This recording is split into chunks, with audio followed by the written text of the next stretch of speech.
Quantos podem glorificar a Jesus? Os pentecostais já chegaram aqui nesse lugar? Glória a Deus. Os que trouxeram a Bíblia Sagrada, cadê o tecladista? Cadê o som? Vamos lá, todo mundo trabalhando bem rapidinho. Glória a Deus. Os que trouxeram a Bíblia Sagrada, abram ela comigo sem perca de tempo. Evangelho segundo escreveu São Lucas, capítulo de número 10 e o versículo de número 19. Glória a Deus. Esse lugar não é outro lugar senão a casa de Deus. Louvado seja o nome do Senhor. Glória a Deus. Lucas capítulo de número 10 e o versículo de número 19. Quem encontrou, diga amém. Se alguém não encontrou, diga misericórdia. Eu espero você encontrar. É um livro muito difícil de achar, não é? 42º livro da Bíblia Sagrada, terceiro livro do Novo Testamento. Um médico amado que acompanhou Paulo em suas viagens não foi testemunha ocular dos feitos de Cristo, mas escreveu com muita propriedade a história do mestre. Em Lucas capítulo 10 e verso 19 está escrito assim: eis aí que eu vos dei poder para pisar sobre serpentes e escorpiões, e sobre todo o poder do inimigo, e nada, absolutamente nada, vos causará dano algum. Não, os pentecostais vão entender a leitura, eu vou ler de novo. Eis aí que eu vos dei poder para pisar sobre serpentes e escorpiões, sobre todo o poder do inimigo, e nada, absolutamente nada, vos causará dano algum. Agora sim. Feche a sua Bíblia, coloque na cadeira, coloque no banco. Pegue na mão do irmão mais perfumado do seu lado. Isso, glória a Deus. Feche os corredores aí. Peça licença para atravessar a faixa de Gaza. Isso, aperte a mão do irmão com carinho até ele falar aleluia. Pentecostal que não faz barulho está com defeito de fabricação. Está precisando ser restaurado nessa noite. Feche seus olhos e vamos orar. Pai das luzes, eu te glorifico. Te exalto por esta segunda-feira abençoada, por este dia que o Senhor escolheu para trazer ao seu povo um ato profético. Assim como esta nação, ó Pai, comemora este dia por memorial, eu profetizo que este dia na vida desta igreja também será um marco, será um memorial. Quando sairmos daqui nesta noite, não sairemos daqui como entramos. Sairemos daqui possuídos pela sua presença e pela sua glória. Eu profetizo que esta será uma noite de muita unção e de muita glória.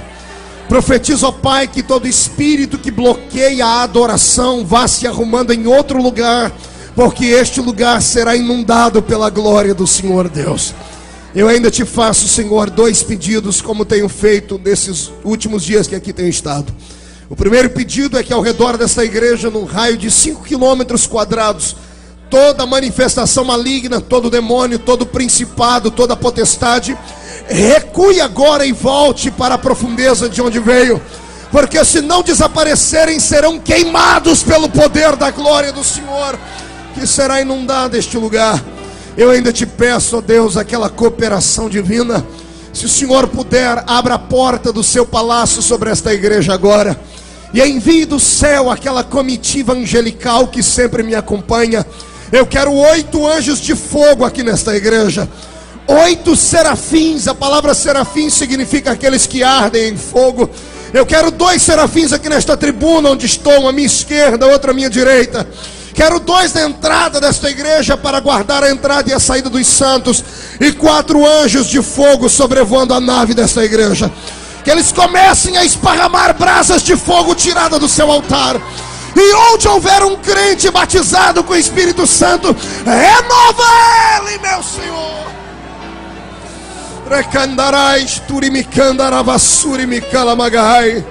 Senhor Deus, eu bem conheço a Bíblia e nela está escrito que o último dia da festa é sempre um dia de surpresas. O Senhor se colocou de pé no último dia da festa e disse: quem tem sede, vem a mim e beba. Eu profetizo que ninguém sairá daqui sem antes ficar embriagado, Senhor, pelo vinho do teu Espírito nesta noite. O Senhor não precisa da minha ajuda para curar, não precisa da minha ajuda para batizar com o Espírito Santo. Tu és onipotente, então mostra a sua onipotência nesta noite. É o que eu te peço agora em nome de Jesus Cristo de Nazaré. Amém? Não sente ainda. Erga o seu dedo profeta para cima, bem alto. Aponte o dedo no nariz do seu irmão. Com carinho diga para ele: é o último dia. Não vou fazer mais isso, mas eu preciso fazer agora, porque vou profetizar. Depois de hoje, não tem demônio no inferno, não tem homem na terra e nem anjo no céu capaz de bloquear a autoridade que Jesus te deu. Acredita nisso? Dê um grito de glória a Deus. Aplauda o Rei Jesus e tome o seu assento nessa noite. Glória a Deus, glória a Deus, glória a Deus. Quero aproveitar o momento para agradecer a Deus pela vida dessa igreja, pelo convite que me fora feito. Mais uma vez, acho que nos últimos 2 anos, essa já é a 3ª vez que tenho estado aqui. Acredito que o próximo convite não virá tão rápido, porque já enjoaram de mim, né? Não consegue mais ouvir aquilo que eu falo, não consegue mais ouvir essa voz rouca de taquara rachada. Mas eu levo para o Brasil a imagem de vocês no meu coração. Todas as vezes que estiver aqui na América, esta é a minha igreja, porque eu aprendi a amá-los. Isso falo sem demagogia e também não preciso ser demagogo aqui. Quando recebemos carinho, nós sabemos dar carinho. E carinho é bom, que até animal gosta, né? Imagina um ser humano. Obrigado, pastor Tennyson, pelo compromisso de ter confiado a mim mais uma vez essa tribuna. Obrigado ao pastor Marcos, que está ali, o vice-presidente da igreja, e a todos os irmãos que estiveram envolvidos na nossa vinda aqui. As mulheres, parabéns, vocês são projetos de Deus. Esta festa marcou não somente vocês, mas a minha vida também. E isso me deixou empolgado. Não vejo a hora de chegar em casa e dar um beijo da mulher mais linda do mundo, que é a irmã Edileuza. Falei com ela ontem, falei: filha, se prepara, porque quando eu chegar aí, a tampa da chaleira vai voar. Glória a Deus, glória a Deus. Também é um prazer estar aqui com a irmã Léa Mendonça. A irmã Léa me deixou aqui numa saia justa, né? Falou que a gente era tão... o pessoal pensa que eu tenho 60 anos agora, irmã Léa. Depois de tudo que você colocou eu e você numa saia justa. Como é que é? Vigia, pastor. Eu tenho 31 anos de idade. Eu disse a ela que esse hino que ela cantou marcou a minha vida. Foi um período de muita luta. E sempre nas horas da luta nós temos sempre um aconchego de Deus. E esse hino que ela cantou foi o aconchego da minha alma. E por isso eu até quero que deixe um CD. Tem CD desse ainda? Deixe um reservado para mim. Eu não vou pagar mesmo. Não vamos trocar, né? Pois bem, chega de prosa. Quantos querem ser impactados por Deus hoje aqui? Deixa eu ver. Senhoras e senhores, quando eu abro a minha Bíblia em Lucas 10:19, a minha alma se empolga e o meu coração acelera. Acelera porque eu leio um texto que não foi meramente soletrado pela boca de um homem natural, é claro. O homem que foi o autor deste versículo não era simplesmente um ser de carne e osso. Ele, embora fosse de carne e osso, ele tinha dentro de si toda a divindade do céu composta e compacta dentro dele. Quem ditou essas palavras não foi Lucas, não foi Mateus, nem Marcos, nem João, nem Bartolomeu, nem Tomé, nem Tiago, nem Judas Iscariotes, nem Judas, o irmão do Senhor. Quem ditou essas palavras foi o Mestre, o Senhor dos Exércitos.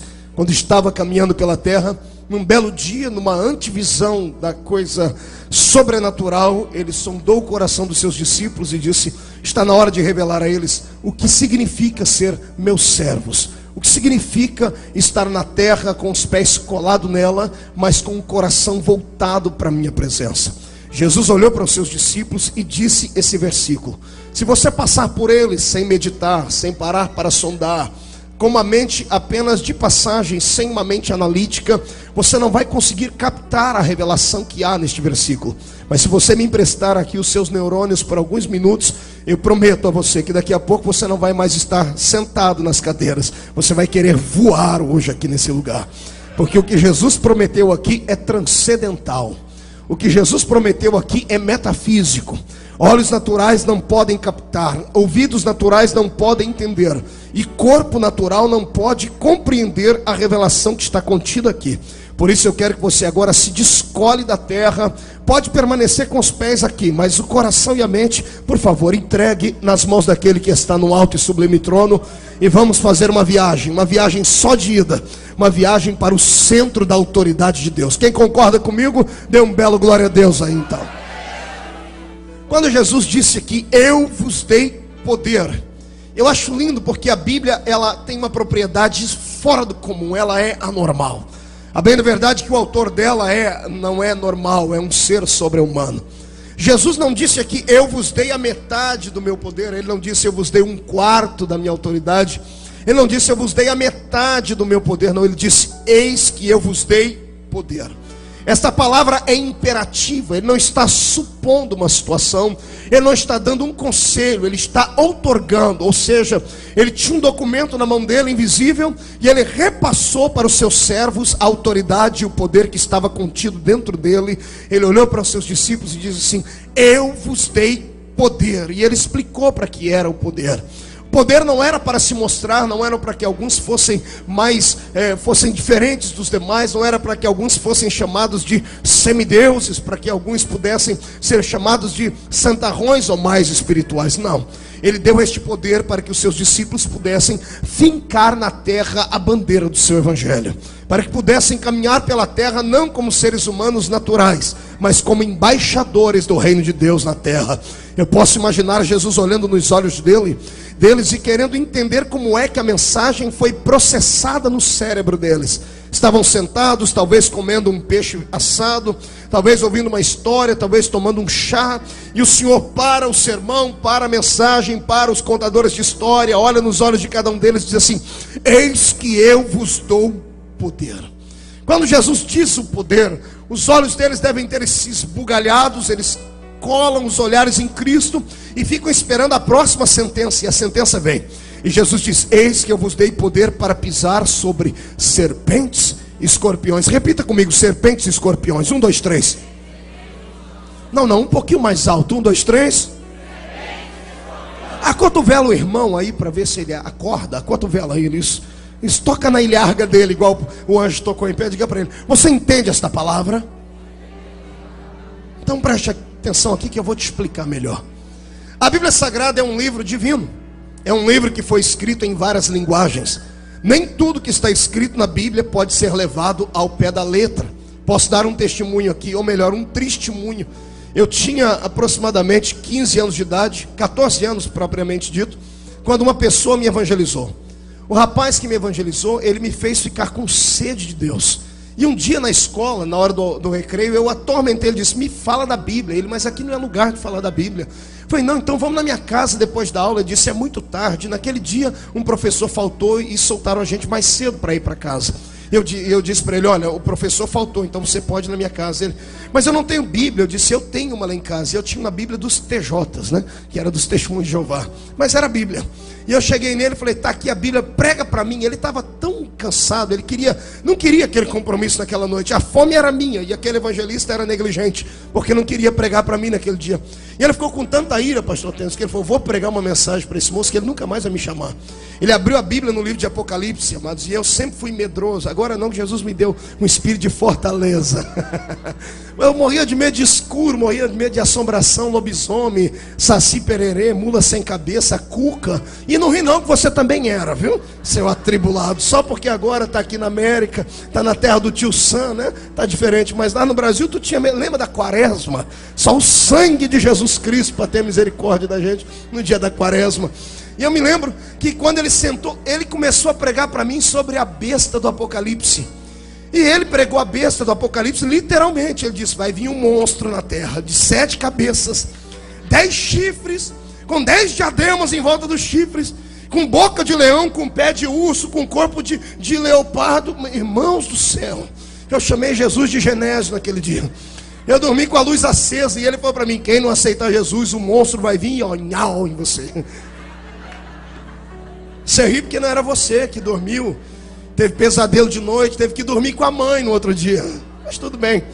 Por quê? Porque ele pregou para mim um texto da Bíblia de forma literária. Do jeito que ele leu, ele pregou. E existem textos da Bíblia que não podem ser entendidos assim. A Bíblia foi escrita em pelo menos 3 linguagens. ela foi escrita em uma linguagem alegórica, figurativa e literária. Tem texto da Bíblia que você pode levar ao pé da letra. Por exemplo, Salmo 23: o Senhor é o meu pastor e nada me faltará. Isso não é alegoria. Aquele que acredita neste salmo não tem necessidade de nada na terra. O que ele precisa, o Senhor dá. E ainda que não tenha, o Senhor abrirá uma porta do nada para fazer ir para a mesa dele, porque o Senhor cumpre este salmo de forma literal. Mas tem textos como esse que eu acabei de citar aqui, do Apocalipse, que é uma linguagem alegórica. É usado figuras de linguagem para ser interpretado. E existem textos como este de Lucas 10:19, que não é uma linguagem alegórica, também não pode ser interpretado de forma literária. Este texto aqui é uma linguagem figurativa. Jesus pegou um exemplo, ele traçou um plano e queria que seus filhos interpretassem essa palavra e viessem a entender. Quando Jesus disse: eu vos dei poder para pisar sobre serpentes e escorpiões, ele não estava dando liberdade para mim, para você ir lá no Brasil, ir em São Paulo, pegar um táxi e ir até o Instituto Butantan, chegar lá no meio daquele serpentário, porque lá estão hoje o maior estudo sobre soro antiofídico do mundo, onde você pega do veneno da cobra e faz o soro que pode curar o veneno da cobra. Jesus não disse que você pode ir lá, abrir o serpentário onde está a jararaca, pegar a jararaca, botar ela debaixo, você vai dizer assim: Jesus me deu autoridade para esmagar a sua cabeça.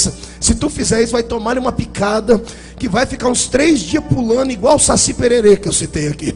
Jesus também não disse que você pode ir num sítio, que você pode ir numa chácara, ir lá perto daquela lagoa, perto do córrego, e pegar debaixo daquelas madeiras, debaixo que estão em cima daquela terra úmida, levantar a madeira, encontrar as tocas dos escorpiões, e pegar o escorpião pela gravata, e dizer: Jesus me deu autoridade para pisar em cima da sua cabeça. Amado, tu vai tomar uma ferroada, e a dor do ferrão de um escorpião dura 24 horas sem que haja remédio para aliviar a dor. Jesus não estava usando este texto de forma alegórica, ou melhor, ele não estava usando este texto de forma literária. Ele estava usando uma linguagem de figura. Ele estava dizendo a mim, a você e aos seus discípulos, que quem está ligado nele, quem tem intimidade com ele, quem acredita nele, pode recitar o versículo de Paulo: eu sei em quem tenho crido. Não existe demônio no inferno que possa prevalecer diante do ser humano. Jesus está dizendo aqui que ele te deu poder para pisar em cima daqueles que também são peçonhentos, tais como são a cobra, tais como são o escorpião, daqueles que têm as mesmas atitudes destes animais, daqueles que têm a atitude de serem inteligentes, de serem ariscos, de serem traiçoeiros, porque uma cobra tem todas essas qualidades ou esses defeitos que estou aqui citando. Jesus estava dizendo que os demônios existem, eles têm estas mesmas atitudes, e ele disse para mim e para você: não temerás de espanto noturno, nem seta que voe de dia, nem peste que ande na escuridão, porque quem está filiado a ele tem poder nos pés para esmagar todo e qualquer tipo de demônio. Será que você pode acreditar nisso? Dê um glória a Deus aí. Não, você não entendeu ainda. Levante a mão direita para cima, agarre o ombro do seu irmão com carinho. Isso, deixa ele sentir as pontas do seu dedo. Fechou? Agora fecha, trava com carinho. Agora chacoalha ele até ele ficar irritado, irmão. E se irrita ele, chacoalha ele. Diga assim: você entendeu o que o pastor acabou de falar? Diga para ele: você não precisa ter medo de demônios, porque aquele que está em ti é maior do que todos eles juntos. Isso merece uma salva de palmas maior, merece um grito muito maior. A partir de hoje vai ter gente que vai poder dormir com a luz apagada, não vai ter mais que fazer o sinal da cruz na hora de dormir, não vai ter mais que ligar para o irmão, para o profeta lá da Conchinchina: irmão, ora por mim porque eu não consigo. Não vai precisar mais disso, porque nessa noite o Senhor abrirá sua mente para lhe dizer que quem tem poder nessa terra não são demônios, mas é você e sou eu, porque nós estamos filiados a Cristo Jesus, o nosso Senhor. Não me importa que lá fora mande os demônios, não me importa que lá fora mande Zé Pilintra, Zé Pilantra, Exu Caveira, Tranca-Rua, Preto Velho, Nega Velha. Não me importa que lá fora mandam os gnosticistas, os espiritualistas, os bruxos. Não me importa que vocês estão perto de Salem, a cidade das bruxas. Não me importa que está chegando no dia de Halloween. O que me importa é que cada homem e mulher dentro desta igreja nesta noite, se não recebeu, receberá hoje um sapato de fogo de Jeová para esmagar a cabeça das serpentes e dos demônios. Eu estou aqui ficando empolgado, porque quando eu falo sobre isso, irmão, eu cresço. Fico pequenininho aqui no tamanho, mas eu cresço por dentro, porque a autoridade que Jesus confiou não pode ser arrancada da minha vida, não pode ser arrancada da sua vida. Você não vai precisar mais ter medo de obra de feitiçaria, de trevo, de 4 folhas, de urucubaca, de sangue de galinha preta. Não vai precisar mais ter medo de alguém pegar o seu nome e costurar dentro da boca do sapo. O máximo que vai acontecer com o sapo é dar uma dor de barriga nele, porque quem tem intimidade com Cristo tem fogo até no nome. Eu profetizo em nome de Jesus Cristo, que se os feiticeiros dessa terra quiserem a partir de amanhã descobrirem o que é poder, vão ter que bater na porta da casa desse crente que está do seu lado, para você dar para ele um catecismo de autoridade, porque quem tem autoridade nessa terra não é George Bush, quem tem autoridade nessa terra não é nenhum dos policiais do FBI, da CIA. Quem tem autoridade nessa terra é esse homem, essa mulher de carne e osso que está aí do seu lado. E se você pode acreditar, glorifique a Jesus Cristo. Sabe o que me deixa aqui com a ira santa? É a olhada aqui de cima e ver crente que nem esboça a reação.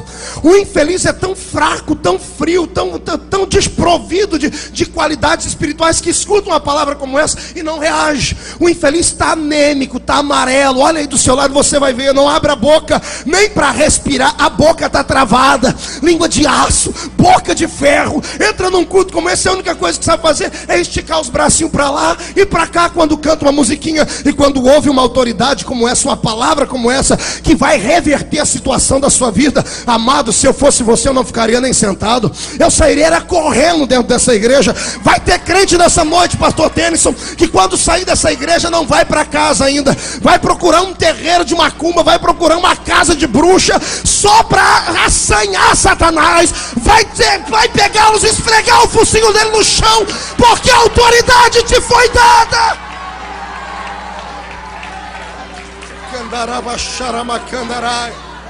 Eu vou pregar uma mensagem aqui hoje que vai assustar a sua alma. Está entendendo? Os irmãos já me disseram: pastor, gostamos quando o senhor prega, porque o senhor traz revelação. Então segura essa. Olha para o irmão e diga: aperte o cinto, porque senão tu vai cair. Oh, glória. Esse altar está fumegando hoje, mano. Estou sentindo Deus aqui. Senhoras e senhores, o que o ser humano tem que entender é que Deus precisa abrir o entendimento dele, para que ele não seja um ignorante espiritual. Eu sei que aqui dentro eu tenho pessoas que já cursaram a universidade, mas a universidade da terra, a universidade natural. Tem pessoas aqui que são poliglotas, sim, falam inglês, espanhol, português, são coisas naturais. O tipo de ignorância que eu estou falando aqui é uma ignorância espiritual. A Bíblia diz, e o Senhor vocifera na boca de um profeta: o meu povo erra por não conhecer, porque falta conhecimento neles. O conhecimento que Deus me revelou por esses dias, eu ainda estou aperfeiçoando essa mensagem. Quando o Senhor me der graça 100% para ministrar, eu quero ministrar ela para as nações, para o Brasil todo, num programa de TV. Você vai ouvir o eco desta voz ainda. Escute. Quando Deus criou o ser humano, Ele não criou o ser humano de uma maneira simples. Ontem à noite nós estávamos falando isso na casa do irmão onde nós fomos jantar. O ser humano não foi criado de uma só vez. Tudo que Deus fez neste grande universo, Ele disse apenas uma palavra: haja, e houve. Mas quando Deus foi criar o ser humano, Ele criou os seres humanos em 2 etapas. Gênesis capítulo 1, verso 26, Gênesis capítulo 1, verso 27. No capítulo 1, verso 26, o Senhor disse assim: façamos o homem conforme a nossa imagem, a nossa semelhança. No versículo 27, o Senhor não diz mais façamos, Ele diz assim: criou Deus o homem do pó da terra. A palavra criar e a palavra fazer no hebraico são diferentes. A palavra fazer significa criar de algo que já existe, fazer de alguma coisa que já tem uma matéria-prima antes. E a palavra criar no hebraico significa fazer do nada. Ou seja, o poder miraculoso de Deus de trazer à existência algo que ainda não existe. Deus fez o homem e Deus criou o homem. Repita comigo: Deus fez o homem e Deus criou o homem. Olha para o irmão de está entendendo. Diga para ele: ainda não. Você já vai entender. Quando Deus foi fazer o homem, Ele precisou de uma matéria-prima. Ele precisou do barro. Fazer de algo que já existe. Quando Deus foi criar uma planta, foi criar um animal, o que Ele disse? Produz a terra erva. Produz a terra os animais. Produz a terra os seres que voam. produz as águas e a terra, os peixes. Por quê? Porque o Senhor precisou de uma matéria-prima para fazer. Agora, quando Deus foi fazer o homem, a princípio o Senhor fez a carcaça. O Senhor fez do pó da terra. O Senhor tirou da terra e fez um paletó. O Senhor fez um boneco. O Senhor fez um boneco oco por dentro. E depois que estava feito, aí Deus criou o homem. Deus fez do que existia, mas criou do nada. Para Deus criar o homem, Ele não usou uma matéria da terra. Ele usou algo de si mesmo. O Senhor disse, e criou Deus o homem. O Senhor pegou o boneco que estava pronto e fez assim dentro dele, ó.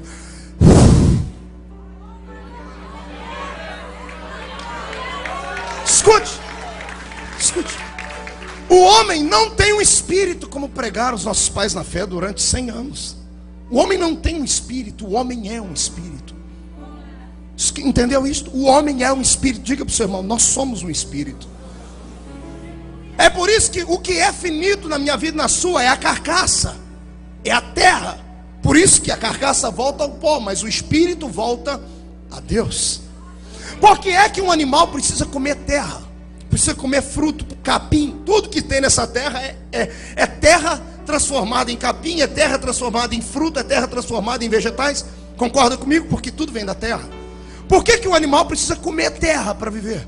Porque ele veio da terra. A vida do animal termina aqui, porque o espírito dele não veio de Deus. A vida dele, a alma dele é uma alma vivente só para esta terra. Assim todos os animais da terra são. Assim são as plantas. Vieram da terra, e quando você tira ela da terra, você tira uma planta da terra, o que acontece com ela? Ela murcha e morre. O ser humano precisa comer só por causa disso. Ele come para sustentar esse corpo, mas o espírito dele não se alimenta de comida. O espírito do ser humano, ele não se alimenta de coisas naturais. Assim como quando você tira uma planta da terra, daquilo que ela foi formada, ela morre. Se você tirar o corpo do ser humano da terra, não deixar ele comer nada, o corpo vai morrer. Agora, se você não der para ele a essência de Deus, que é glorificar o nome dele, que é cantar hinos a ele, o espírito do homem também vai morrer, porque o homem veio de Deus. O homem precisa se alimentar de Deus para poder sobreviver. É por isso que tem essa diferença dentro do culto. Dá uma olhadinha do seu lado e você vai ver gente que já está feliz, olho brilhando, crente que só está esperando Jesus apertar o botãozinho da autoridade para ele dar um pulo para cima e entrar no reteté dele. Aí do outro lado você vê um crente que está morto, infeliz, não abre a boca nem para respirar. Olha para ele e você vai ver olho seco igual olho de sapo que morre no dia de enchente. O corpo está estruturado porque comeu uma bacalhoada em casa, comeu essa comida ruim aqui da América, o sal não assalga, o açúcar não adoça, a carne não tem sabor. Me desculpe vocês, saudade mesmo é da feijoada do Brasil, aquilo é que é comida. Mas olha, o cidadão pode estar até gordinho, mas se você olha para dentro do espírito, olha dentro dos olhos dele, ele está nanico, não tem vida, não tem autoridade. Por quê? Porque ele está alimentando só uma parte dele, o que veio da terra. Agora eu conheço crente que você olha para ele é magrelo que dá até dó, pele e osso. Eu vejo muito isso na África. Quando estive pregando em Angola, eu vi muitos crentes pele e osso. Não tinha muita autoridade no corpo, mas quando abriam a boca para cantar, irmão, fazia a gente dobrar o joelho. Porque eles não tinham comida para o corpo, mas a alma deles, o espírito, estava ligado em Deus, se alimentando em Deus todos os dias. Se você quer ter autoridade, você tem que reconhecer a sua vida e ver como é que ela está. Se o Espírito Santo entrasse aqui hoje, nesse final de festa, com um termômetro de medir temperatura espiritual, ia ter gente que quando recebesse o termômetro ia explodir o negócio, mas ia explodir não é de calor não, de tanto frio que está. Tem gente tão gelado nessa igreja, que se você ficar 5 minutos perto dela, vai pegar um resfriado, irmão, porque está desligado de Deus. Em compensação, tem uns, irmãos, que se você ficar perto dele mais 2 minutos, o fogo dele vai alastrar, vai pegar você, porque ele está ligado em Deus. Onde é que estão os pentecostais aqui? Levante a mão para cima. Eu vou te explicar hoje porque é que o diabo te odeia. Porque é que o infeliz do Satanás foi encrencar com a sua vida, irmão? Fala para mim. O que eu e você temos a ver com o pecado de Adão? Fala para mim. Pastor, eu sempre me questionei isso. Eu falei, Jesus, o dia que eu chegar no céu, eu vou fazer uma pergunta. Daqui eu não saio? Ele vai falar que não. Eu quero partir para cima de Adão. Eu quero dar tanto cascudo na cabeça de Adão. O que eu tenho a ver com o seu pecado, meu amigo? É verdade, você já se perguntou isso? O que você tem a ver com o pecado dos dois? veio e respingou sobre nós, nosso pai na fé. Uma herança maldita. Mas eu questionei a Deus, disse: Deus, por que o diabo me odeia, sendo que eu não fiz nada para ele? O Senhor me disse: filho, para entender isso, você tem que voltar no tempo, numa época em que o mundo ainda não era o mundo que vocês conhecem hoje. Gênesis capítulo 1, verso 1 diz: no princípio criou Deus os céus e a terra, ponto final. Gênesis capítulo 1, verso 2: e a terra era sem forma e vazia, e o Espírito de Deus pairava sobre a face das águas, ponto final. Entre Gênesis 1:1 e Gênesis 1:2 há um elo perdido. O que a ciência chama desses períodos que houveram na terra, de períodos onde houveram na terra os dinossauros, os répteis gigantescos. Este elo perdido, que está de fato perdido, ele compreende Gênesis capítulo 1, verso 1 e o verso 2. Nós não podemos dizer que a ciência mente, porque a ciência comprovou através de fósseis que houveram na terra gigantes seres, bestas, feras agigantadas. Mas em que época viveram esses animais? Ontem nós questionamos isso: em que época viveu o Tiranossauro Rex, os pterodátilos? Em que época viveram esses animais? Ou nós vamos dizer que a ciência é mentirosa? Não, a ciência não é mentirosa. Eles existiram num período antes de que eu e você pudéssemos compreender. Gênesis capítulo 1, verso 1: Deus criou o grande universo pela força do seu poder. Criou Deus os céus e a terra. Deus não criou uma terra sem forma e vazia. A palavra do verso 2 de Gênesis, sem forma e vazia, leva para nos entender no hebraico que a terra era um caos. O que é um caos? Confusão, destruição. Deus não criou caos, Deus não criou confusão. Isaías 45:18 está escrito assim: Deus não fez a terra vazia e nem para ser vazia. Deus não criou caos, Deus jamais criaria destruição. Acontece que a terra de Gênesis 1:1 e Gênesis 1:2 há uma diferença de anos, talvez milhares deles que a separam. Houve um cataclisma no céu, houve alguma coisa que mudou o percurso da história de todo o grande universo ali. Em Gênesis 1:1, a terra que o Senhor criou era uma terra perfeita.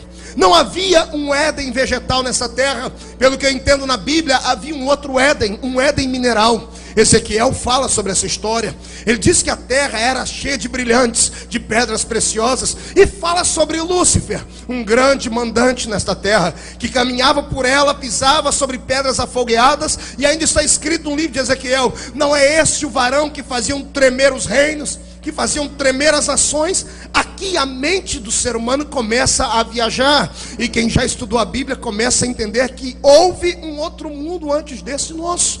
E quem mandava neste mundo, pelo que eu entendo da Bíblia, era Lúcifer. Ele era grande, era poderoso, era uma estrela de quinta grandeza. Era um anjo, não era um arcanjo, também não era um serufim, ele era um querubim. A palavra querubim acerca dele diz querubim que guardava as coisas do Senhor, querubim ungido da guarda, aquele que guardava a adoração. Eu acredito que aqui nesta terra, não está escrito isso na Bíblia, isso é suposição deste pregador. Havia nesta terra um conclave de seres, os anjos do Senhor estavam aqui. Eles usavam esta terra como se fosse uma plataforma para ensaiar as melodias, para ensaiarem os belos cânticos a Deus. Havia uma ponte que ligava esta terra até o céu, onde está habitando o meu eterno Pai. Provo isso a vocês por Isaías 13:14, porque a Bíblia diz que quando Lúcifer arquitetou o projeto de tentar derrubar Deus do trono dele, não foi no céu, foi em algum lugar que não era o céu. Isaías 13:14 diz assim: e tu dizias no teu coração: eu subirei.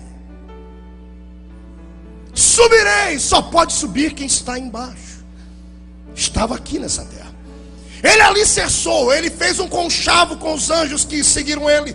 No livro de Apocalipse diz que 1/3 das estrelas caíram do céu, 1/3 dos anjos do céu se rebelaram, acreditaram no anjo que era o mestre, que era Lúcifer, arquitetaram um projeto e se rebelaram contra Deus. Enquanto ele dizia no coração aqui embaixo: eu subirei, isso foi notório no coração de Deus.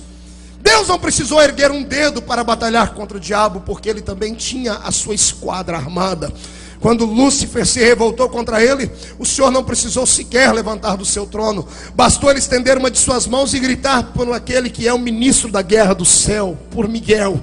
E Miguel sai voando com seus anjos e destrona Lúcifer e destrói os demais anjos. E na queda dele, pelo que eu entendo do livro de Apocalipse, a batalha foi tremenda. A Bíblia diz: e Miguel batalhou contra o dragão e os seus anjos, e 1/3 das estrelas caíram. Quando Satanás cai, acontece uma coisa que a ciência diz que foi um caso inusitado. A ciência diz que a era dos dinossauros terminou como? Terminou quando um cometa saiu do céu, perdeu a sua órbita, caiu na Terra, e o impacto deste cometa com a Terra fez uma explosão gigantesca, como ogivas nucleares explodindo, e tirou a Terra da sua órbita. Como a Terra saiu da sua órbita, ela perdeu o calor do Sol, e houve um cataclisma na Terra, que as águas tomaram conta da Terra, degelaram os gelos dos polos que já haviam, e coisas assim. E o que aconteceu foi que a Terra toda, por um período, ficou sem luz, sem vida, porque toda a vida nela foi roubada. A ciência diz que um cometa caiu do céu e impactou com a Terra. Jesus, no livro de Lucas, disse outra coisa. Ele disse: eu via Satanás caindo do céu em forma de um relâmpago. Está entendendo? O poder desse anjo era tão grande que quando ele impactou com o planeta Terra, ele tirou a Terra da sua órbita. O poder dele era tão grande que equivalia a dezenas de ogivas nucleares, como aquelas que explodiram em Hiroshima e Nagasaki. O que aconteceu na sequência são suposições. Esses anjos, junto com Satanás, ficaram aprisionados na terra. Por isso que em Gênesis 1:2 diz: e o Espírito de Deus, repita comigo, fazia o quê? O que é pairar? Pairar não é ficar parado. A Bíblia diz que o Espírito de Deus movia-se sobre a face das águas. Fazendo o quê? Qual o propósito do Espírito criativo de Deus? Ficar parado em cima de águas que não tinham vida. Estava aprisionado aqueles que eram inimigos de Deus. E enquanto isso, houve no céu tristeza. Houve no céu um sentimento depressivo no coração de Deus, porque a sua criatura agora havia se rebelado contra ele. Eu acredito que Deus estava tão entristecido no trono dele. Quando o Apocalipse diz que houve silêncio no céu, possivelmente foi nesta hora. E eu quero crer que com esta mente de pregador, anjos viram a tristeza no olhar de Deus e se aproximaram dele para tentar ocupar o lugar de Lúcifer. Não duvido que Miguel tenha chegado diante do Senhor com seus braços gigantescos, a sua espada de fogo, com a sua voz como de um trovão, dizendo: Senhor, tu queres que eu ocupe o lugar do adorador? Queres que eu ocupe o lugar de Lúcifer? Queres que eu leve os anjos para te adorar e cantar? E o Senhor dizendo assim: não, Miguel, sua função é outra. Lá vai o cordial Gabriel, que é o ministro das comunicações de Deus. Senhor, tu queres que eu ocupe o lugar do anjo que foi destituído? Queres que eu cante com os meus irmãos? E eu imagino o Senhor dizendo: não, Gabriel, muito obrigado, você é o meu ministro de comunicações. Serafins estão tentando cantar, mas havia uma desafinação, uma desentonação, o maestro caiu. E o que eu acho mais lindo é que o poder criativo de Deus vai além da percepção do ser humano. Deus poderia simplesmente ter colocado um ponto final em toda a existência, mas Ele não fez isso. Sabe o que Ele faz? Eu imagino Deus de cabeça baixa por um momento, entristecido, e de repente erguendo a cabeça com um olhar brilhante, um sorriso nos lábios, dizendo: eu tive uma ideia. I have a good idea. É assim? Tive uma ideia. Eu imagino o Senhor chamando: que venha na minha frente a minha carruagem real. E lá vem os querubins, e o Senhor senta nas asas deles. Me acompanhe os demais anjos, eu quero um coral atrás de mim. Onde é que o Senhor vai, Senhor? Eu vou recriar o universo. Aleluia. A terra está sem forma e vazia, mas eu tenho o poder de criação na minha mão, na minha palavra. O Senhor arrancou os espíritos das águas e os lançou nas regiões celestes. Fez para eles um lugar isolado entre a terra e o céu. E enquanto os demônios estão num canto assistindo o que Deus vai fazer, o Senhor começa a gritar: e haja luz. E a ciência fala do Big Bang, a criação que veio através de uma explosão de luz. O Big Bang está na Bíblia, há mais de 6.000 anos está escrito isso aqui: haja luz, e houve luz. Esse é o Big Bang, está aqui, a criação de Deus. E quando Deus começa a criar todas as coisas, imagine, os anjos estão cantando, estão adorando ao Senhor, estão falando coisas belas, Deus vai criando tudo. Mas quando Ele termina a criação natural, Ele vai fazer agora uma outra criatura.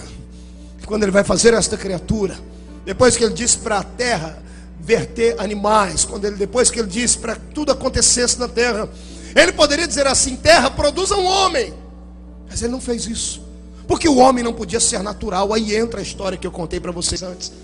Eu posso imaginar o meu Deus, poderoso da batalha, gigantesco, imarcessível, imortal, Rei dos reis, que teve autoridade para criar anjos, e bastou um anjo para entrar no exército da Síria e matar 185 mil soldados numa noite. Um Deus que não precisa de nada. Ele se despojando da sua glória, sentando em cima de uma pedra lá no Éden vegetal que ele acabou de criar, cravando a mão no barro e pegando argila. Pode imaginar a mão do Criador pegando barro na mão dele, sentando num canto e fazendo um bonequinho. E o que é que Deus sentia enquanto fazia o bonequinho? Aquilo que a irmã Maria está sentindo enquanto está gerando um filho dentro dela. A alegria, a expectativa, a esperança de saber que vai gerar alguma coisa tremenda e poderosa. O boneco está pronto. O Senhor diz: bom, a primeira parte está pronta, eu já fiz o homem, agora eu vou criar ele. Eu imagino Deus ajoelhando na terra, porque o boneco foi feito deitado, eu acredito. Não dá para fazer um boneco em pé, era de barro, o barro era mole, tinha que esperar secar. O boneco está deitado no chão. Pode-se imaginar a divindade do céu, aquele diante de um dia todo joelho se dobrará, toda língua confessará. Pode imaginar ele de joelho agora. Para quê, pastor? Para criar a criatura mais linda que ele já fez. De joelho no chão, ele sopra dentro do boneco.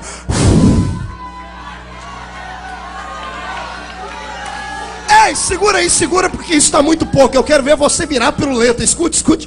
Olha lá. Ele acabou de soprar, o boneco está despertando o sono. O que é que esse boneco falou? Qual teria sido a primeira palavra dele? Quando olhou o rosto do pai, com um sorriso, Elma Chips nos lábios, os olhos brilhantes, ele deve ter dito assim: papai? E o Senhor disse: tu és o meu filho.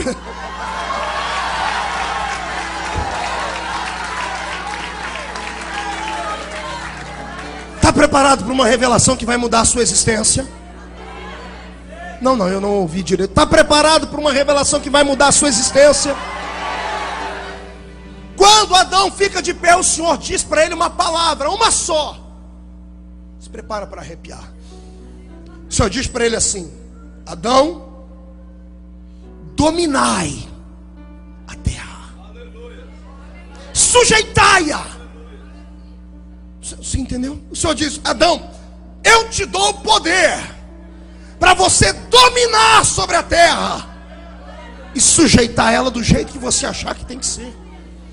O que eu acho lindo é que Deus não disse assim: Adão, eu e você vamos dominar a terra. O Senhor disse: olha, eu vou vir aqui de vez em quando para te dar uma mão. O Senhor disse assim: ó, este mundo que eu criei, eu dou na sua mão, é tua. Eu te dou a chave da terra na mão. Tudo que acontecer aqui será responsabilidade sua. Ninguém pode mandar nessa terra a não ser você. E Adão tomou posse. Por que é que você acha que ele conseguia colocar nome nos animais? Como é que você acha que ele colocou nome nos peixes?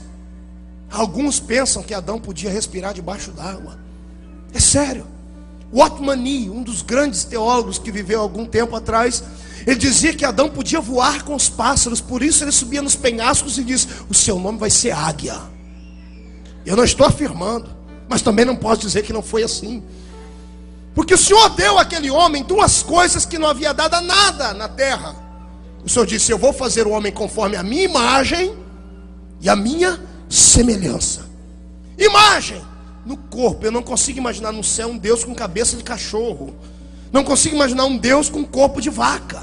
Somos a imagem de Deus, porque eu imagino Deus assim como nós somos em imagem. Agora, o que significa semelhança? Cotovelo, irmão, diz: o que é semelhança? Não grita no ouvido, irmão. Quem sabe ele acorde. O que é semelhança?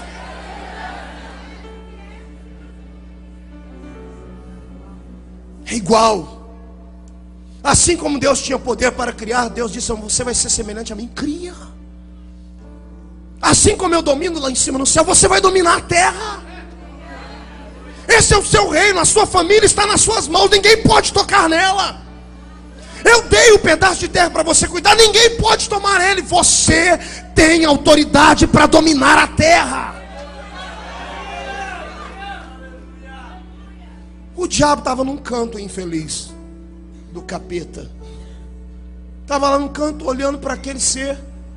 E aqui entra o porquê que ele tem inveja de mim e de tu, irmão. Porque Deus deu para Adão aquilo que estava dentro dele. O ministério do louvor, que parecia ter extinguido no céu, porque o ministro do louvor caiu, que os anjos queriam ocupar o lugar, mas não puderam. Deus fez assim: ó, vem cá, Lúcifer, enfiou a mão dentro dele e arrancou a unção para adorar. Ficou com o louvor na mão dele. Quando o louvor estava na mão dele, sabe o que o Senhor fez? Acabou de criar Adão, enfiou dentro de Adão.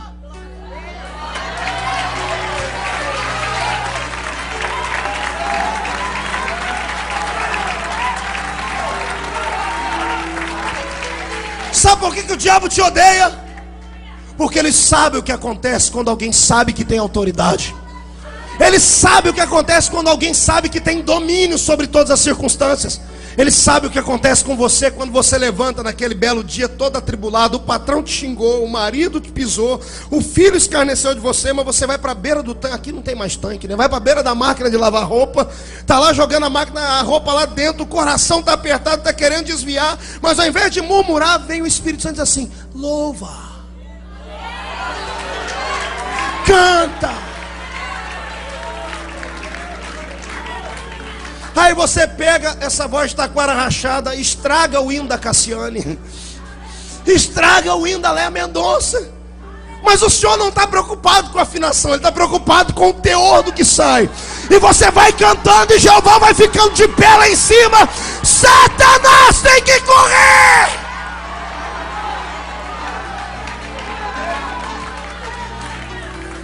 Você não sabe o poder que está dentro de você. Você já ouviu falar daquela frase, ganhar no grito? Esta frase é para os pentecostais. Você tem que aprender a ganhar as coisas no grito. Há uma autoridade na sua voz, há uma unção dentro do seu corpo. E o pior não é isso. Sabe por que você leva uma vida de Zé Miguel na terra? Sabe que você leva uma vida atormentada, atribulada? Olha para o irmão do lado, você vai ver, o ombro dele é murcho, parece que um peitinho de rolinha. Eu estou falando sério. Olha para a irmã já senta do seu lado, já tira um lenço do bolso desse tamanho e começa. Você vai perguntar: o que foi, irmã? Eu sou uma crentinha, moro numa casinha, tenho um carrinho, um maridinho, um filhinho, vou na igrejinha, tenho um pastorzinho. Há coisa ruim, eu te repreendo. Espírito do diminutivo, sai do meu irmão. O Senhor te deu autoridade. Sabe o que é autoridade? Então receba.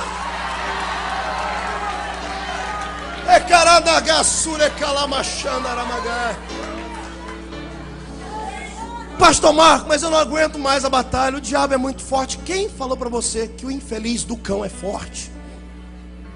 Não, pastor, mas ele tem poder. E daí? Se aquele que está dentro de você tem todo o poder. Pastor Tênis, eu sou meio ruim de cálculo, pastor da igreja espanhola. Eu sou meio ruim de cálculo, mas eu fiz um cálculo na Bíblia, acho que eu não errei.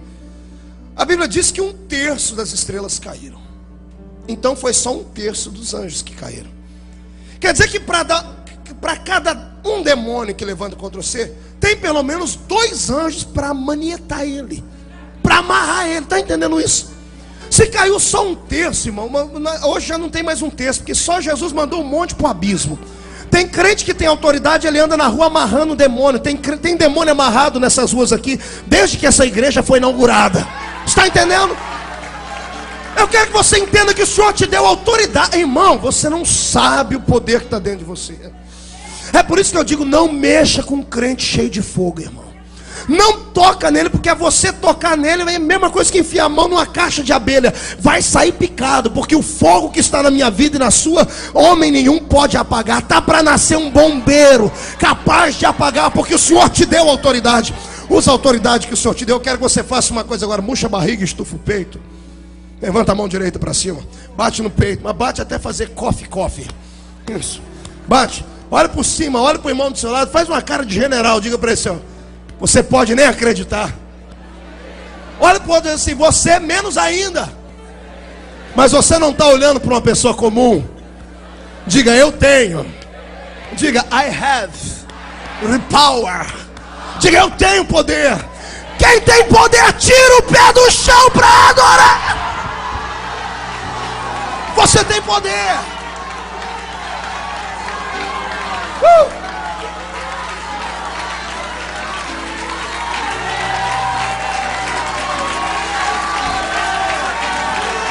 Glória a Deus.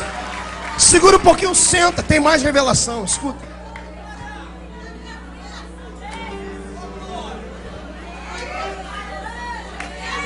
Os crentes nunca mais vão ter medo de demônio aqui nessa igreja.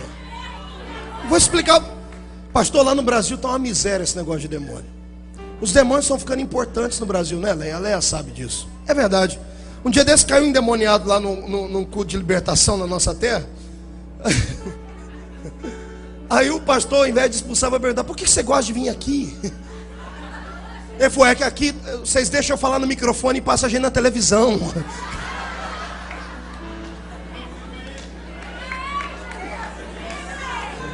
Os demônios dão um show. Irmão, eu tô com raiva de Satanás. Eu querendo entrar na televisão 5 minutos para pregar, não consigo. Os demônios têm culto na televisão. Sadão, qual é seu nome, seu endereço, número do seu RG? Faz tudo. Eu falei: Jesus, está errado isso. Aí o senhor me deu uma palavra e disse assim: filho, fale para a minha igreja não ter medo dessas pessoas que caem endemoniadas dentro da igreja. Eu falei: por que, senhor? Porque demônio que se manifesta dentro de uma igreja é demônio kamikaze. Sabe o que é kamikaze? É demônio suicida. Irmão, é sério, não. O demônio que entra dentro de um culto, irmão, é demônio que cansou de ser atormentado, sabe que o fim dele é o limbo, é o inferno. Como ele não consegue se matar, porque ele é espírito, ele sabe que só tem um povo na terra que tem autoridade para destruir ele. É por isso que entra dentro da igreja. Quando ele entra e se manifesta, ele dá assim: vai, me mata, porque eu não aguento mais viver. Aí vem os crentes cheios de poder e gritam: sai em nome de Jesus Cristo. São obrigados a cair fora.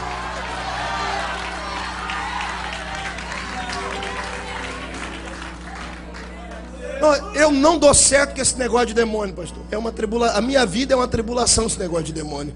Vocês riem, mas não é sério, irmão. Eu estava começando meu ministério, assisti muito os cultos do pastor Edir Macedo, do bispo Edir Macedo e do Davi Miranda. Você está rindo, né, Ronaldo? Aí eu aprendi com eles. Então eu fui pregar uma vez. Eu estava lá na região do Vale do Ribeira, no estado de São Paulo, uma igreja pequena. Primeira vez que eu preguei com microfone sem fio. E quando eu estou pregando aqui, lá caiu um homem lá no meio da igreja e fez aquela ruaça que eu tinha jejuado uns 3 dias. Eu falei: é hoje. Falei: deixa comigo. Coloquei um nome em caça-demônio. Falei: sai da frente, irmão. Eu vou, esse aí é comigo. Eu vou expulsar ele.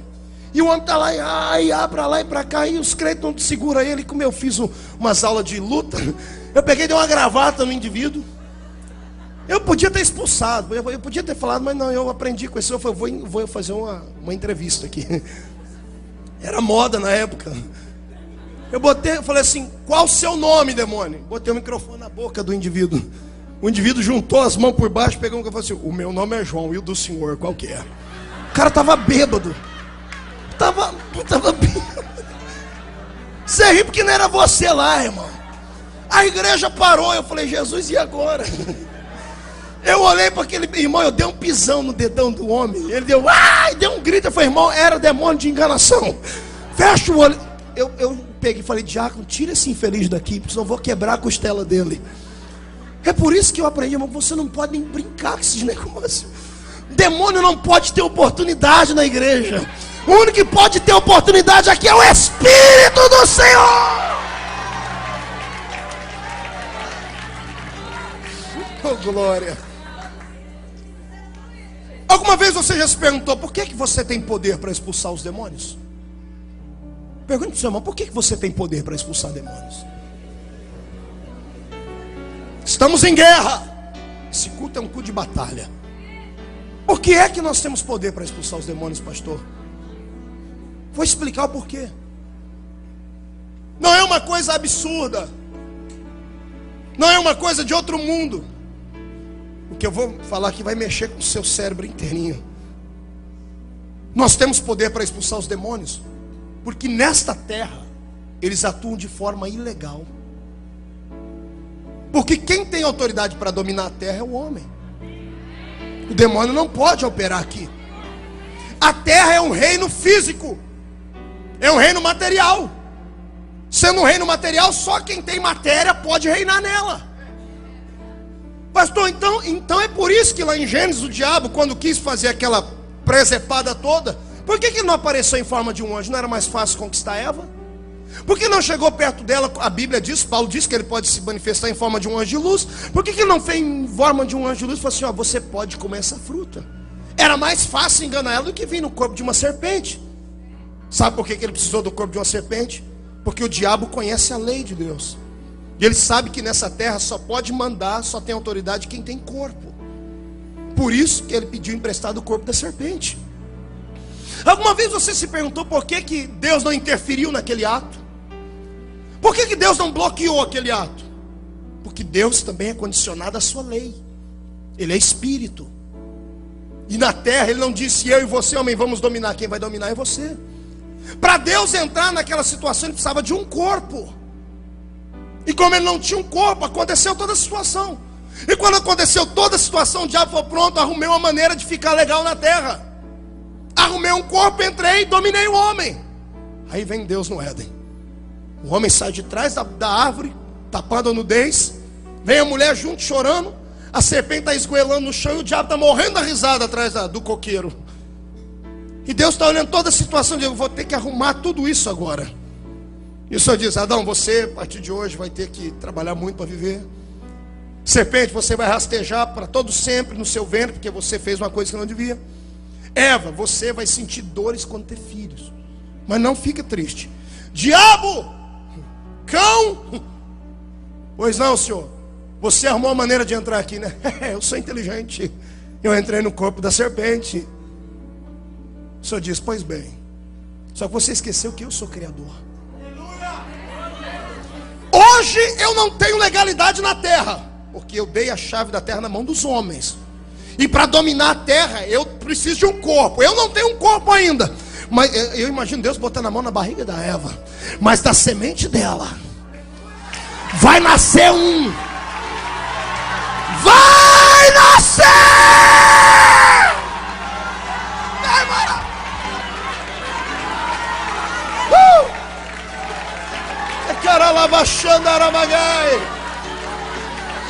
Nada acontece sem propósito. Está entendendo? Aí veja só, as coisas vêm no tranco e barranco porque Deus não tinha um corpo ainda. Por isso que o diabo dominou nessa terra até 2000 anos atrás. Mas até 2000 anos atrás aconteceu uma coisa bonita. Olha, outra revelação. Isaías, 700 anos antes de 2000 anos atrás, ou seja, 2700 anos atrás, o Senhor disse assim: Isaías, eu vou te dar uma revelação. Fala, Senhor. Escreve aí para todo mundo saber. Eis que um menino vos nasceu. Reticências? Não, continua. Mas um filho se nos deu. Diga comigo: menino. Diga filho. Levante o dedo e fala: menino e filho. Olha para o irmão e diz: o que é isso? É revelação. O menino, quem deu foi Maria. Maria fez a carne. Foi o barro que emprestou para fazer o corpo. O menino quem deu foi Maria, mas o filho já existia. Maria fez o vaso e Deus veio e encheu o vaso com ele mesmo.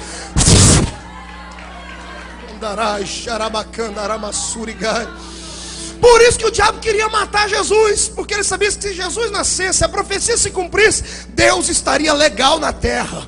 Quando Jesus chegou, irmão, acabou a banca de Satanás. Escuta, olha que coisa linda. Jesus está saindo um dia no meio dos discípulos e diz assim: vamos agora, porque eu preciso levantar um modelo fotográfico para o meu reino. E o povo diz: nós vamos para onde? Vamos para o centro de Jerusalém, vamos para o lugar onde tem as moças. Não, nós vamos para o cemitério de Gadara. O que é que tem no cemitério? Tem um modelo para mim. Porque o meu Deus é assim, ele é mestre. Ele pega o lixo e transforma em luxo. O Senhor entra dentro do cemitério e quando ele entra, lá vem um homem com grilhões presos nos braços, com o corpo cheio de pelo, com os dentes podres, o olhar sanguinário. E quando o homem olha Jesus, não é o homem que grita. Uma legião de demônios dentro dele, 6.000 demônios gritam: que temos contigo, filho de Davi? Vieste nos atormentar antes do tempo. Eu vou dizer agora uma coisa que vai te deixar com autoridade mais ainda. Os demônios não conheciam o corpo. Eles não conheciam Jesus, mas conheciam Cristo. Eles não conheciam o menino, mas eles conheciam o filho. Entendeu aí? Pegou? Eles não conheciam aquele homem cabeludo de barba, porque era nazireu, não, mas aquele que estava dentro de Jesus, eles conheciam. E quando eles olharam, eles não viram a carcaça, eles viram logo Deus dentro de Jesus. E diz: que temos contigo?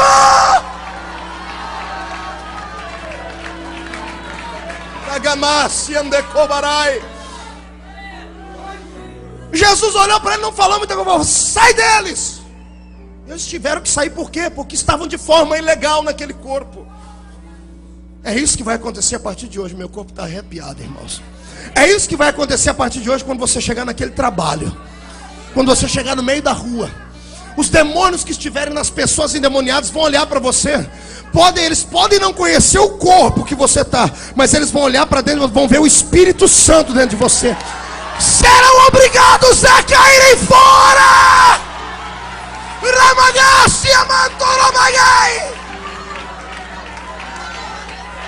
Jesus disse: eu te dei poder. Usa o poder que eu te dei.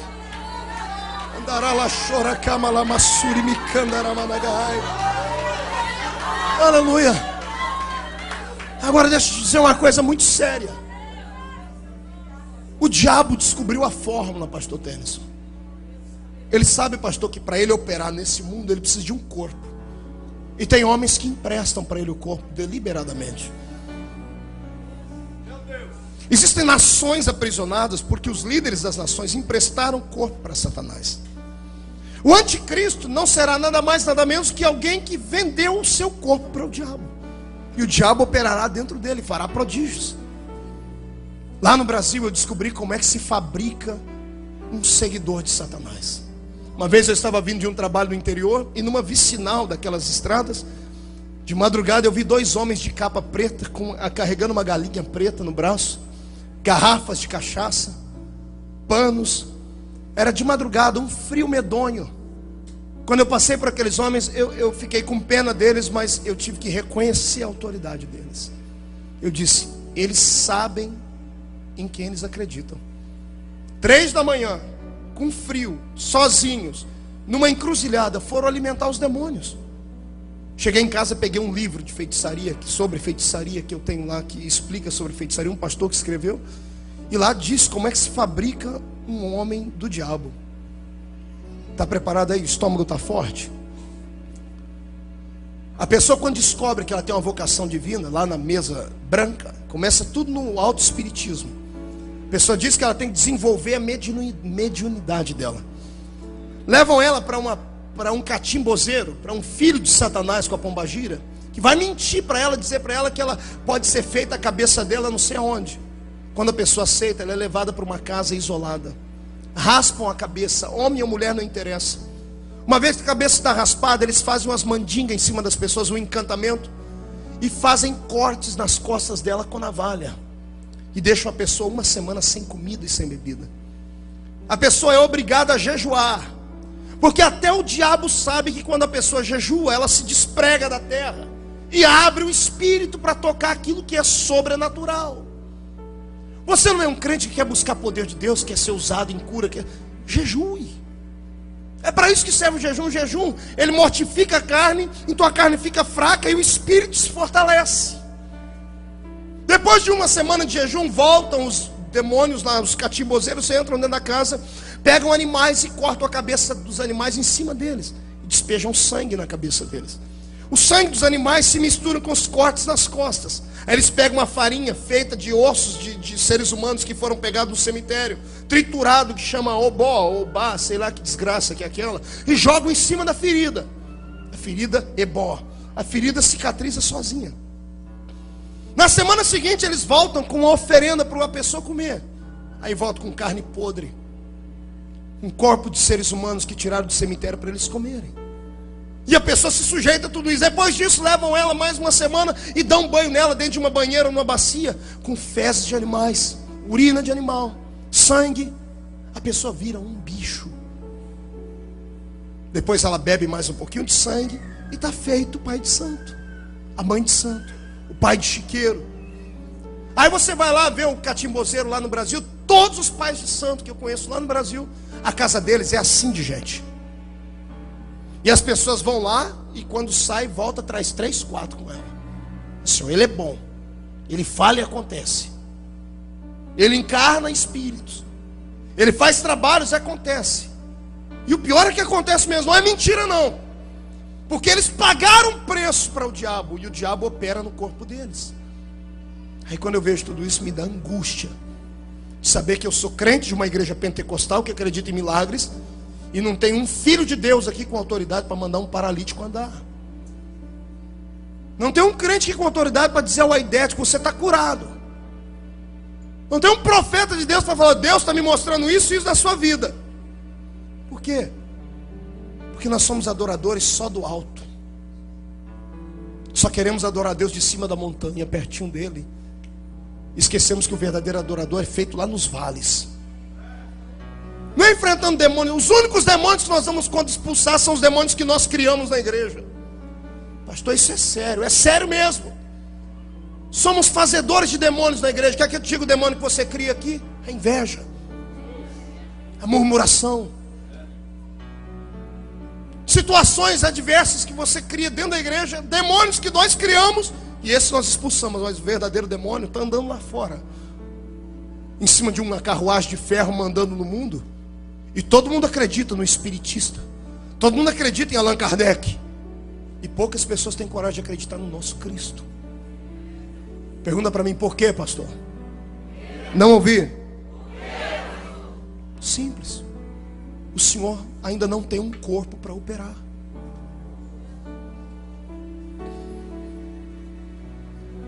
O Senhor não tem um corpo para ele ficar legal na terra.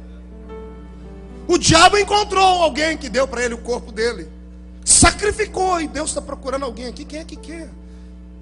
Quem é que quer largar as coisas dessa América? Quem é que quer parar de trabalhar um pouquinho para vir para a igreja jejuar e orar? Quem é que quer pegar o seu filho, a sua filha, entregar para o Senhor, fazer um culto em casa? Quem é que quer? Quem é que quer tirar 3 dias de jejum para o Senhor? Quem é que quer subir um monte para orar? Lá no Brasil, o crente que sobe monte, os pastores excluem. Você acredita nisso? O crente não pode unir um grupinho para orar na igreja. O pastor não está orando para eu sair da igreja. O infeliz nem conhece a autoridade que tem. Se soubesse da autoridade que tem, ele sabe que ninguém pode tirar ele do lugar que Deus colocou. Falta autoridade. Incline a sua cabeça.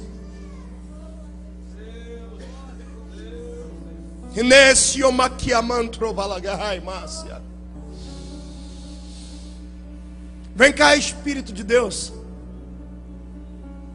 Eu sei que você quer um corpo para poder operar. Os espíritos do diabo encontram lá no terreiro de macumba, Senhor, alguém que dá para eles o corpo para eles usarem. Eu sei que tu tens dificuldade de encontrar aqui na igreja alguém que quer. Mas na noite deste dia, faz essa palavra que eu estou pregando criar dentro deles vida. Encorpa essa palavra no espírito deles. Senhor, eu quero ver aqui uma geração de gigantes espirituais essa noite. Em nome do Senhor Jesus, Pai, eu quero que o espírito dos seus filhos toquem o seu espírito agora. Espírito Santo, encontra um corpo para operar.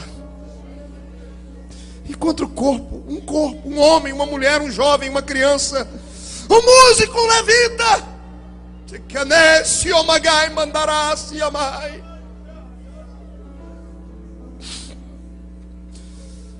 Senhor, eu sei que tu precisas de alguém para reproduzir os milagres da Bíblia.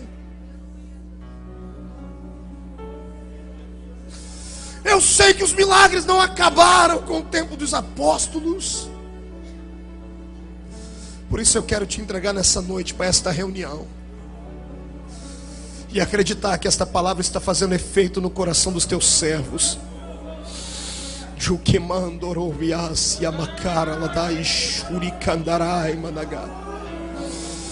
Em nome de Jesus, receba poder, crente. Receba poder para quebrar os grilhões espirituais que te prendem. Receba poder para tirar da sua boca a mordaça que não te deixa profetizar. Receba poder de Deus os pés para tirar essas coisas que te prendem à terra e te faça flutuar no céu nesta noite. Senhor, vai enchendo, Pai. Eu quero ver o Senhor encher esses crentes. Rabadagasuri kamandarabandagashandarai. Ei, ei, comece a adorar. Erga a sua voz ao céu e comece a clamar. Se podes começar a adorar, coloque-se em pé, porque o Senhor quer lhe usar.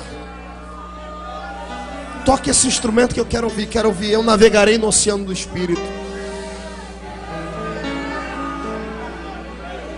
Diz o Senhor: eu te dei poder,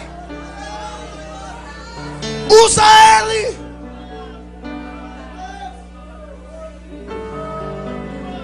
Cristão, olhe para mim.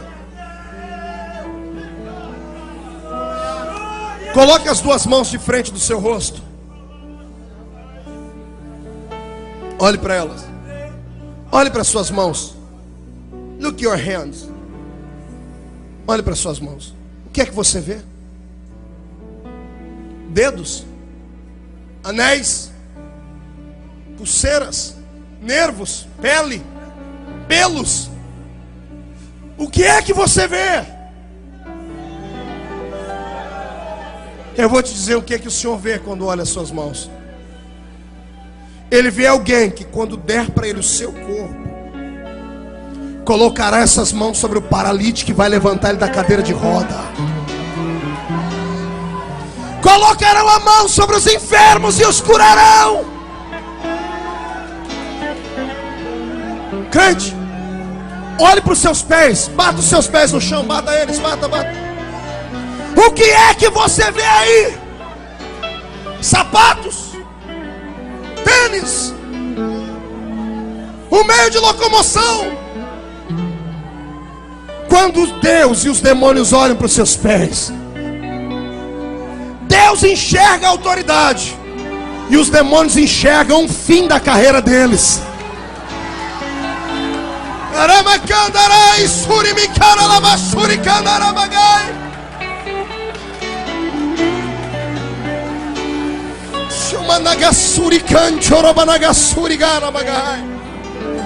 Pegue na mão do seu irmão, pegue na mão dele.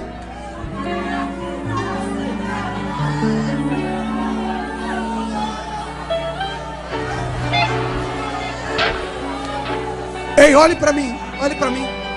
Daqui a pouco nós vamos adorar. Vamos encher o nosso conhecimento, olhe para mim. Quantos aqui falam em outras línguas? Deixa eu ver. Quem é batizado com o Espírito Santo? Fala em outros idiomas. Só agora, pode soltar a mão do irmão e levante. Deixa eu ver quem fala em línguas. Deixa eu ver, levante bem alto, bem alto. Todos vocês, quem fala em línguas, chacoalha a mão, deixa eu ver. Você fala em línguas? Pegue na mão do irmão de novo.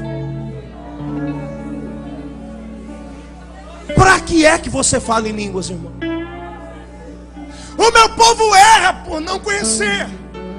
Para que você fala em línguas? Só para mostrar para o irmão do seu lado que você aprendeu a orar em glossolalia? Quer que eu te ensino que são línguas? Eu perguntei para Deus, eu orei muito. Falei: Deus, para que servem as línguas? As línguas servem para isso aqui, escute aqui. Quando eu quero falar uma coisa só para um amigo, porque a gente só segreda para amigos. A gente só conta segredos para amigos. Não é assim? Quando eu quero contar uma coisa só para o pastor Tênis e não quero que ninguém escute, eu grito no microfone. O que é que eu faço? Eu venho aqui, ó. Não é assim? Eu cochicho no ouvido dele. Quem está do lado pode até tentar esticar a orelha.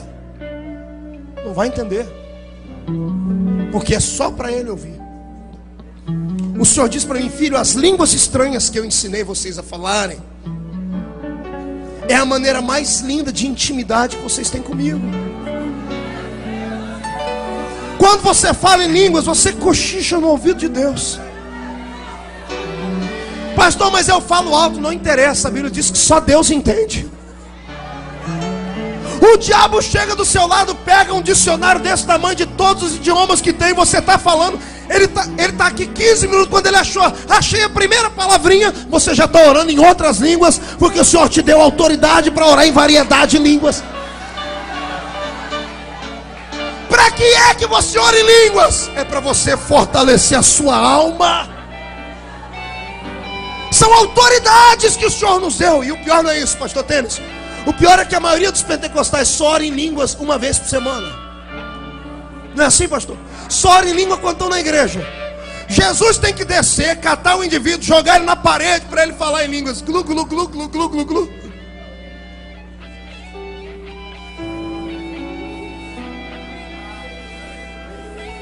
Paulo diz assim: quem ora em línguas, ou quem ora em espírito, ora bem.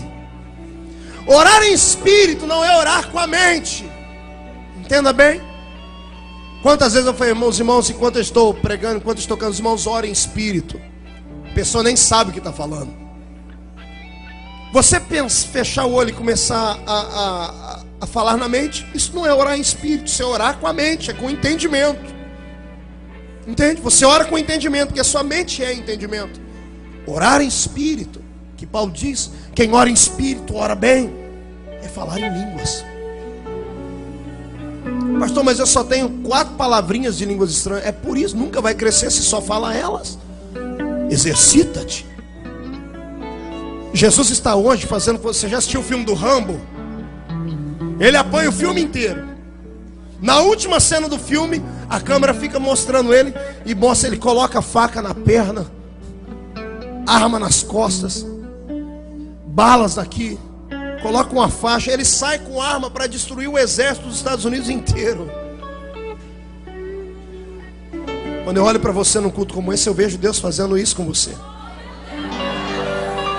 Deus está te ensinando que você tem autoridade, você não vai ter que se curvar diante de mais nada. Eu profetizo, pastor Tennyson, que essa igreja terá sabedoria para resolver os seus problemas sem ter que ir na corte. Está entendendo? Eu profetizo que você não vai ter mais que procurar ajuda de psicólogo nem de psiquiatra. Não vai ter mais que pedir ajuda para remédios, porque o Senhor te deu poder. Domina! Domina!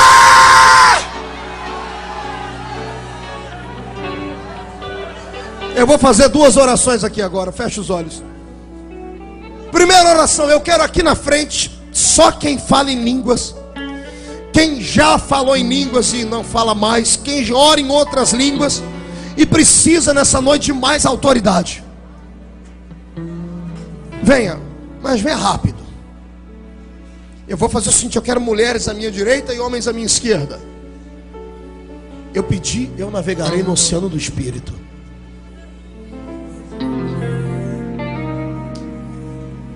Meu Deus do céu.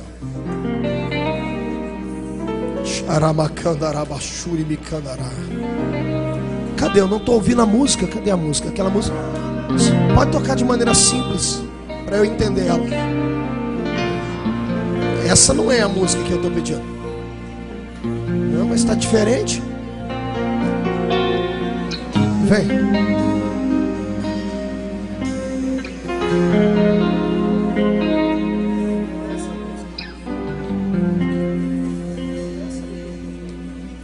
Vem. Eu navegarei. Come here. Por a chica mantro vagácia. Do Espírito. Yeah. E ali adorarei ao Deus do meu amor.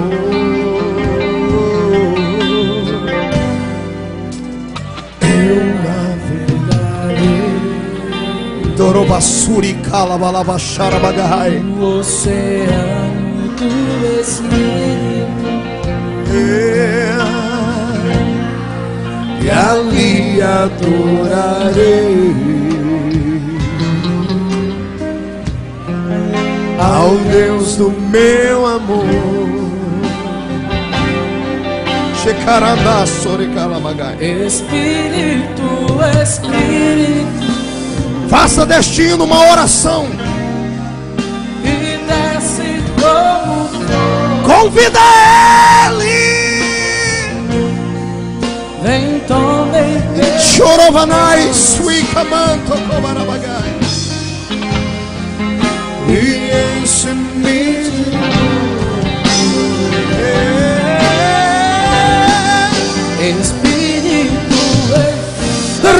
Rabassuri cantorobagai. Rabalapandara show de caramagacia.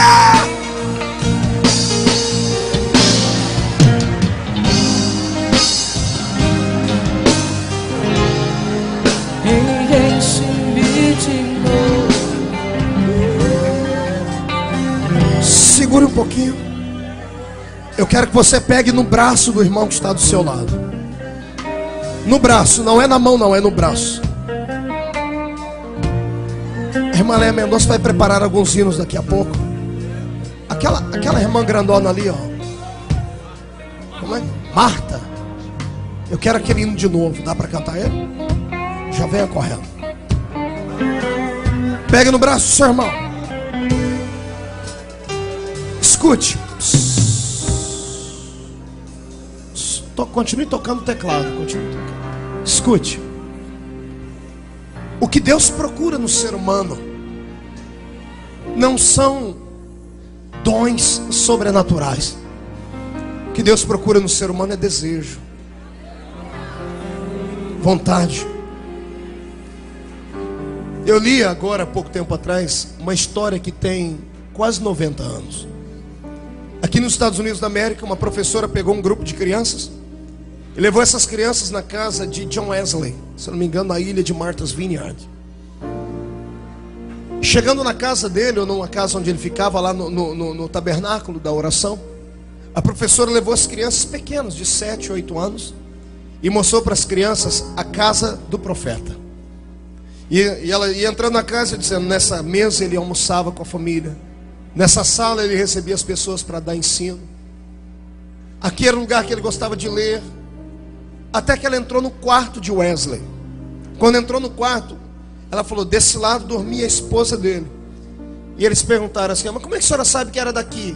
Ela dizia assim, porque ele dormia do outro lado, venham ver. Chegaram do outro lado, no chão de madeira, pastor, tinha o desenho dos joelhos de Wesley. A madeira estava negra e afundada. Ela dizia, aqui era onde ele falava com Deus e buscava o poder. Ele falava tanto com Deus que fez um buraco no chão. E a professora terminou aquela história, ela foi andando dentro da casa, terminou, deu um lanche para as crianças, entraram dentro do ônibus. Quando entraram dentro do ônibus, ela começou a fazer a chamada. E ela viu que faltava uma criança. E ela chamou, se eu não me engano, o nome dele era William. E ela chamou, William, onde você está aí? O William não respondia. Ela entrou dentro da casa, foi no basement da casa, foi no terraço da casa, procurou onde criança geralmente costuma esconder. Até que ela entrou no quarto. Ela entrou no quarto e não viu ninguém. Ela falou, criança costuma esconder debaixo da cama. Quando ela olhou debaixo da cama, ela viu do outro lado da cama duas perninhas abertas, esticadas. Um joelhinho estava numa marca onde o Wesley estava com o joelho, e o outro com a perninha aberta estava numa outra marca. E haviam lágrimas nos olhos do menino. E ela disse que chegou de mansinho e ouviu dizer assim, Jesus, eu queria ser como ele. Naquele dia, alguém lá no céu ouviu a oração desse menino. Escreveu lá. E quando chegou o tempo de Deus poder usá-lo, o Senhor usou. O nome dele é Billy Graham. São atos pequenos que toca Deus. Mude um dia. Já era pregador. Não, ele tinha fama, tinha nome, tinha artigos no jornal de Chicago. Mas um dia ele entrou dentro do quarto, dobrou o joelho e disse assim, Deus, eu sou mude dos homens, mas eu queria ser o mude do Senhor. Eu queria algo diferente. A história diz que o Espírito Santo visitou Mude, que ele se jogou debaixo da cama, ele ficou entalado porque ele era gordo. E ele orou e disse assim, Deus, tira de mim o seu poder, porque senão eu vou morrer. Mude levantou dali e ele escreveu, eu pregava as mesmas mensagens, mas o efeito era dobrado de unção. Feche os olhos. Existe no céu uma salinha, Leia, que eu acredito que exista, uma salinha onde Deus fabrica homens e mulheres de unção. Sabe? Uma sala de projetos, onde o Senhor pega o meu nome, o seu nome, o nome de alguns aqui, e faz uma história. E só revela no tempo certo. Eu posso ver nessa noite uma plaquinha na porta dessa sala, pastor Tênis, piscando em vermelho, dizendo assim, ó: há vagas. Há vagas. Há vagas. O que é que Deus precisa então, pastor? Ele precisa do seu coração quebrantado. Feche os olhos. Ore comigo, e quando eu terminar de orar, a sonoplasta fizer assim, solta o CD da cantora. Feche os olhos, diga comigo: Deus, eu descobri hoje que eu tenho autoridade, que eu posso dominar. Senhor, me dá essa autoridade. Faz o meu espírito entender isso. Me esvazia de tudo que não presta. Senhor, eu já falo em línguas, já sou batizado com o Espírito Santo, já estou com o pé dentro da revelação. Abre mais. Enche-me. Mas enche-me de uma maneira diferente. Não importa o que vai acontecer comigo, se eu vou ser arrebatado, se eu vou cair no chão cheio, se eu vou pular, profetizar, não importa. Eu quero que o meu espírito testifique da sua presença. Feche os olhos.